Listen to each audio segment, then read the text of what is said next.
नमस्कार, मैं हूं सौम्या राठी और स्वागत है आपका हमारे चैनल डॉक्टर साहिब में। इस वक्त हम बैठे हैं डॉक्टर अमिताभ बंका के साथ, जो कि रेस्पिरेटरी मेडिसिन कंसल्टेंट है, और आज हम मुख्य रूप से अस्थमा की बीमारी के बारे में बातचीत करने वाले हैं, ताकि आप इसके सिम्टम्स को अपने आप में पहले ऑब्जर्व कर सकें और इसके पहले की बात बिगड़े आप अपनी सेहत की तरफ ज़्यादा सचेत हो जाएं। नमस्कार डॉक्टर साहब, स्वागत है आपका। सर, सबसे पहला सवाल आपसे यही रहेगा कि अस्थमा की बीमारी एक इंसान को होती कैसे है? देखिए, एग्जैक्ट कारण तो किसी को नहीं पता है, बट जो कुछ कारण जो हमें पता है उसके बारे में हम आपसे चर्चा कर सकते हैं। जैसे कि एक तो ये फैमिली में रन करता है, थोड़ा सा जेनेटिक है, थोड़ा सा अगर फैमिली में किसी को है तो हो सकता है कि उनके आने वाले जो भी बच्चे हैं उनमें भी होने की संभावना ज़्यादा रहती है। ज़रूरी नहीं कि मदर फादर को है तो बच्चे को भी होगा, हो सकता है दादा दादी को हो, परदादा दादी को हो तो भी हो सकता है। ऐसा नहीं कि हर किसी को होगा, मतलब फैमिली में आ सकता है। दूसरा कुछ कारण है, जैसे कि अगर आप प्रेग्नेंट हैं और आप स्मोक करते हैं तो आपके बच्चे के ऊपर अस्थमा का होने का रिस्क ज़्यादा है। दूसरा, बच्चों को बचपन में काफ़ी इन्फेक्शन होना, बार बार इन्फेक्शन होना भी एक कारण है कि आगे जाके अस्थमा हो सकता है। दूसरा, एलर्जी की टेंडेंसी होना। किसी को अगर एलर्जी की टेंडेंसी है बहुत ज़्यादा तो उसमें भी आगे जाके उनको अस्थमा का संभावना हो सकता है। एक और कारण है कि अगर प्रीमेच्योर बेबी है, लो बर्थ वेट बेबी है, तो भी उनको हो सकता है कि आगे जाके अस्थमा की संभावना हो सकती है। तो ये कुछ प्रमुख कारण हैं। अस्थमा शरीर को किस किस तरीके से नुकसान पहुंचाता है? देखिए, मेनली अस्थमा में जो है वो एक एयरवे का डिजीज़ है, मतलब सांस की जो नलियां हैं बेसिकली उसको अफेक्ट करता है अस्थमा। सांस की नलियां जो सिकुड़ जाती हैं अस्थमा में, तो उससे क्या होता है कि सांस ढंग से हवा अंदर ढंग से नहीं जाती है, और इसके कारण पेशेंट को दिक्कत होती है, जैसे कि सांस नहीं ले पाना, साए साए आवाज़, सीटी जैसी आवाज़ें आनी, सीने में जकड़न होना, खांसी होना। तो मेनली ये लंग्स को अफेक्ट करती है। अस्थमा लंग्स को इफेक्ट करने के अलावा किसी और बीमारी को भी न्योता देता है? अस्थमा, देखिए अस्थमा के साथ क्या है कि न्योता तो एज सच नहीं देता है, पर अगर आपको एलर्जिक प्रॉब्लम है तो आपको साइनसाइटिस हो सकता है, आपको राइनाइटिस हो सकता है। आपको अगर रिफ्लक्स प्रॉब्लम है, मतलब खाने के बाद सांस की खाने के बाद जो नलियाँ, खाने का जो एसिड है वो अगर आपके गले में आता है तो उससे भी अस्थमा बढ़ सकता है। आप अगर मोटे हैं तो भी आपका अस्थमा बढ़ सकता है।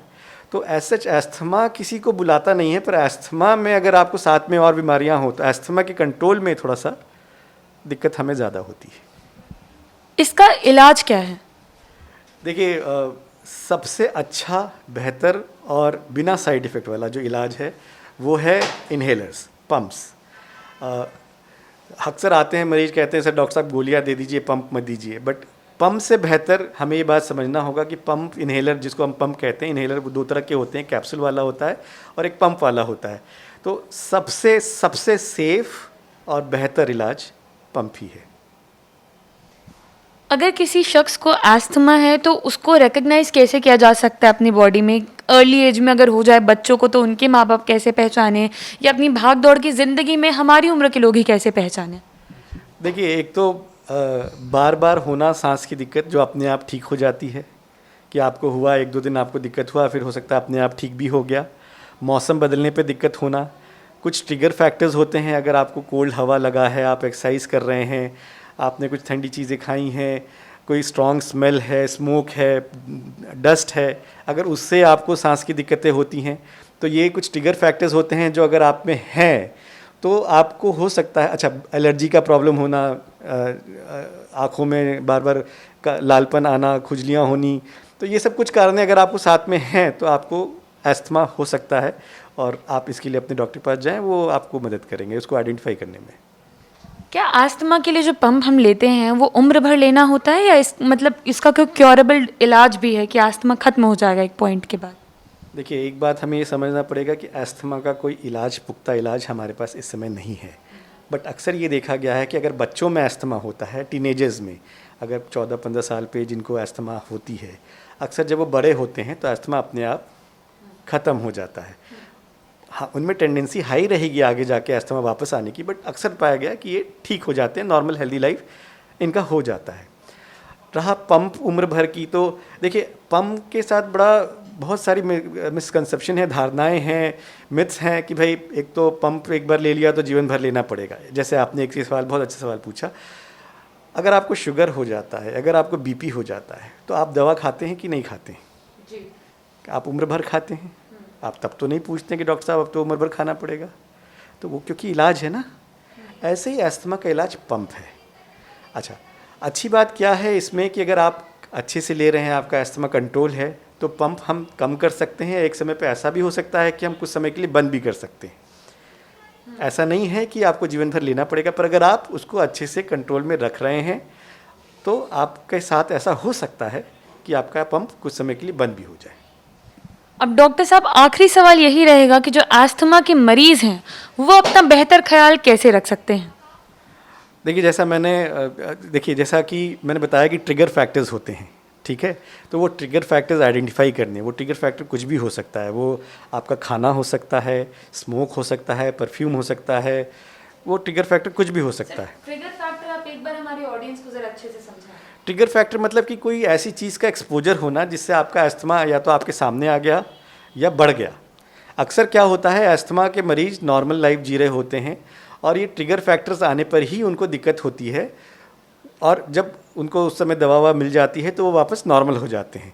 जैसे मौसम का बदलना, ठंडा मौसम आना, या किसी को वायरल इन्फेक्शन हो जाना, तो ये सब कुछ ट्रिगर फैक्टर्स हैं जो आपके अस्थमा को बढ़ा सकते हैं। तो पहले उनको आइडेंटिफाई करना है, उन पे एक्शन लेना है कि भाई वो ट्रिगर फैक्टर्स आपके लाइफ में ना हो, आप उनको हटाएं। फिर स्मोकिंग सिजेशन, स्मोक नहीं करना है, क्योंकि स्मोक भी चूँकि लंग्स पर ही सबसे ज़्यादा स्मोक का इफेक्ट होता है, तो अस्थमा के मरीजों में भी जो अगर स्मोक करते हैं तो उनको दिक्कतें बढ़ती हैं। एक चीज़ और है, फ्लू का वैक्सीन लेना। फ्लू का वैक्सीन लें हर साल।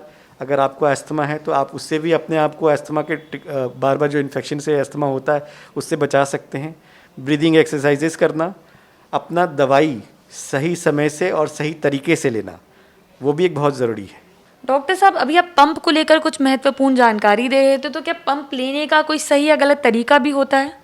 देखिए, जैसे मैं कह रहा था कि पंप के साथ एक जैसे धारणा थी, जैसे आपने पूछा कि उम्र भर चलता है, दूसरी दो चीज़ें और हैं पंप के साथ ख्याल रखना होगा। कि एक तो लोगों को एक बहुत गलत धारणा है कि पंप में स्टेरॉइड होता है तो उससे हमें, स्टेरॉइड से बहुत सारे साइड इफ़ेक्ट होते हैं तो उससे हमें दिक्कत होगी। ठीक है, पंप में स्टेरॉइड होता है, बिल्कुल होता है, बट वो स्टेरॉइड आपके लंग्स, शरीर में नहीं जाता है, वो सिर्फ फेफड़े में जाता है और वहाँ लोकल एक्ट करता है। शरीर में उसका बहुत नाम मात्र का हिस्सा जाता है, जिससे अमूमन कोई साइड इफ़ेक्ट नहीं होता, बहुत सेफ़ है। एक ये बात समझना पड़ेगा। दूसरा, पंप को लेने का तरीका बहुत इंपॉर्टेंट है। अगर पंप को आपने तरीके से नहीं लिया है तो वो दवा फेफड़े तक नहीं पहुँचेगी, तो वो एकदम व्यर्थ है। अक्सर मेरे पास मरीज आते हैं और कहते हैं डॉक्टर साहब पंप तो चल रहा है पर हमको फ़ायदा नहीं हो रहा, और जब मैं उनको बोलता हूँ कि पंप लेके दिखाओ तो तरीका एकदम गलत होता है। देखिए, अपने डॉक्टर को ज़रूर कहें कि आपको पंप लेने का सही तरीका बताएं, दिखाएं। अगर वो नहीं दिखा पाए या आपको नहीं जानकारी दे पा रहे हैं तो आप YouTube पे जा सकते हैं। अक्सर इतने वीडियोज़ हैं जिस पे आपको पंप का सही तरीका मिल जाएगा, और सही तरीके से ही ले, वरना कोई फ़ायदा नहीं होगा पंप का। तो देखा आपने कि किस तरीके से डॉक्टर साहब ने अस्थमा की इतनी कॉम्प्लिकेटेड बीमारी को हमें इतने सरल शब्दों में समझा दिया। तो ऐसे जितने भी लोग हैं, जितने भी अस्थमा के मरीज़ हैं जो इस वीडियो को देख रहे हैं, आपके परिवार में अगर कोई ऐसा है जिसे अस्थमा है, तो इन बातों का ज़रा ध्यान रखें, नोट करके रख लें कि किन किन चीज़ों से परहेज़ करना है, अपना किस तरीके से बेहतर ख्याल रखना है कि ताकि आपकी बीमारी आपके लिए ज़्यादा घातक साबित ना हो। ऐसी अन्य वीडियोज़ के लिए आप हमारे चैनल के साथ लगातार बने रहें। अगर आप इस वीडियो को फेसबुक पर देख रहे हैं तो पेज को लाइक और शेयर ज़रूर करें। अगर आप इसे यूट्यूब पर देख रहे हैं तो चैनल को सब्सक्राइब करें। आप हमारे साथ लगातार ऐसी वीडियोज़ के लिए बने रहें। तब तक के लिए धन्यवाद।